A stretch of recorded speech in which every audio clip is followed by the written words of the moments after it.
कन्या राशीसाठी जुलै महिना कसा असेल ते पाहू. तुम्हाला तुमच्या आयुष्यातील काही पैलूंबाबत एक पॉवरफुल रिकग्निशन हवं आहे, एक अधिकृत मान्यता. पण तुमच्या सभोवताली जे लोक आहेत ना, ते त्या प्रमाणात तुम्हाला रिस्पॉन्स देत नाही आहेत. त्यामुळे एक मानसिक परावलंबत्वाची भावना तुमच्यामध्ये दाटून आहे.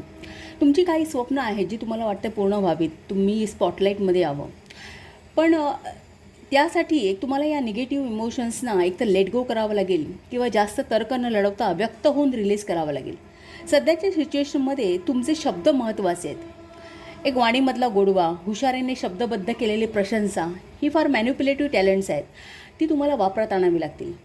बॉटम ऑफ द डेक सांगते की या महिन्यामध्ये तुमची येन आणि यान एनर्जी याच्यामध्ये समतोल असेल. तुम्ही खूप एफर्ट्स घेणार आहात.